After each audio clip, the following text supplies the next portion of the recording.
Assalamualaikum warahmatullahi wabarakatuh. Perkenalkan, saya Atikah Qurratu Ain, NIM 5304024014 dari Program Studi Bahasa dan Sastra Arab Fakultas Usuluddin Adab dan Humaniora. Di video kali ini saya akan membahas tentang apa itu filsafat dan bagaimana ciri-ciri berpikir secara filosofis.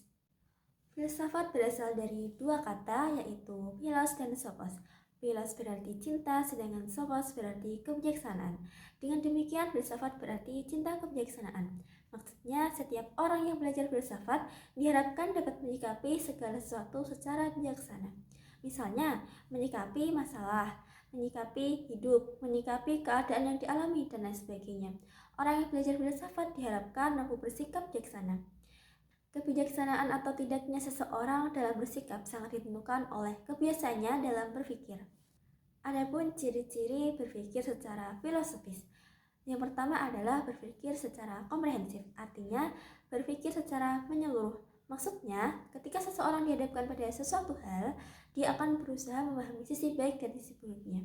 Setelah itu, dia akan mengambil hikmah dan mengambil sisi baiknya untuk ditanamkan di dalam pikiran dan ditumbuh kembangkan dalam sikap dan perilakunya. Misalnya, ketika kita membuat postingan tentang agama, tak banyak orang menilai sok alim. Padahal kalau dia bisa berpikir secara komprehensif, kenapa dia posting tentang agama seperti itu? Pasti dia ada nilai baiknya, yaitu ingin berdakwah atau sebagai reminder dalam diri kita. Yang kedua adalah berpikir secara radikal. Dari segi maknanya, radikal dapat diartikan sampai dasar, sampai makna terdalamnya. Ibaratnya, jangan melihat sesuatu penampilan itu dari covernya saja, namun juga dari isinya. Kadang kan kita suka menilai orang dari sisi luarnya saja. Dengan melihat sisi luarnya atau covernya, kita dengan mudah menyimpulkan, oh dia pasti gini, oh dia pasti gitu, hanya karena melihat dari covernya. Contoh, ada orang yang mewarnai rambutnya, tak banyak orang menilai pasti itu nakal. Padahal di dalam Islam, mewarnai rambut itu diperbolehkan asal tidak warna hitam. Dan belum tentu dia nakal dan bisa jadi dia orang yang taat agama atau orang baik. Ciri berikutnya yaitu berpikir secara universal. Berpikir secara universal berarti berpikir secara lebih luas atau lebih umum, di mana ketika kita dalam suatu forum yang mana forum tersebut memiliki perbedaan pendapat, maka kita tidak boleh egois menjelaskan secara mendalam tentang pendapat kita agar bisa diterima. Ciri berikutnya yaitu berpikir secara sistematik. Berpikir secara sistematik maksudnya berpikir secara tertata, teratur, dan tidak asal-asalan. Contohnya, ketika kita ingin belajar kitab yang menggunakan bahasa Arab, maka terlebih dahulu kita belajar bahasa Arab secara teratur dan tersusun agar bisa memahami kitab tersebut. Ciri selanjutnya yaitu berpikir kritis. Berpikir kritis merupakan tahap lanjut dari berpikir secara komprehensif dan radikal. Berpikir kritis tidak berarti selalu mengkritik atau menyalahkan orang lain.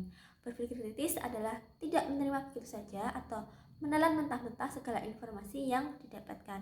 Misalnya ketika kita mendapatkan sebuah berita, kita jangan telan mentah-mentah. Namun kita harus memeriksa kembali apakah sumber yang diberikan itu relevan. Selanjutnya yaitu berpikir secara koheren. Berpikir secara koheren berarti memikirkan hubungan atau saling keterkaitan antara sesuatu hal dengan hal yang lain. Semisal kita belajar agama Islam dan di situ ada aturan-aturan Allah yang harus ditegakkan. Mungkin terkadang kita susah menerima, Islam kok ribet ya? Tuh. Padahal Allah membuat peraturan itu pasti ada tujuannya, yaitu untuk kebaikan manusia itu sendiri. Ciri selanjutnya yaitu berpikir secara konseptual. Artinya segala yang dipikirkan itu memiliki dasar pemikiran yang jelas, ada tujuan baik dan manfaat yang ingin capai. Tidak sembarangan mikir kemana-mana atau tidak jelas. Semisal, ketika kita ingin mengikuti UKM, contoh lembaga pers mahasiswa, tujuannya untuk apa? Yaitu untuk melatih kita berpikir kritis melalui karya tulis, melatih kita dalam membuat berita dan membuat desain grafis.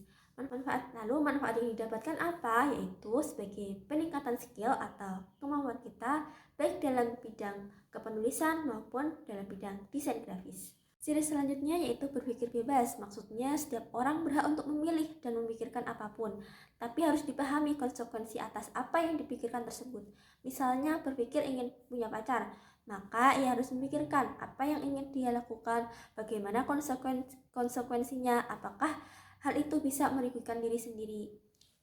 Ciri berpikir kefilsafatan yang terakhir yaitu bertanggung jawab. Maksudnya kesadaran diri dan kesediaan untuk menerima akibat dari apa yang ia pikirkan. Jadi berpikir kefilsafatan yang terakhir yaitu bertanggung jawab.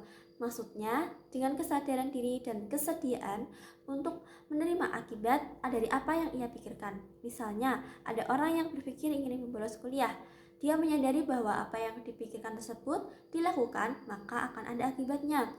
Untuk itu, dengan kesadaran dan tanggung jawab, maka seseorang akan lebih berhati-hati dalam memikirkan suatu hal. Mungkin itu saja apa yang dibahas pada video ini dari saya. Kurang lebihnya mohon maaf.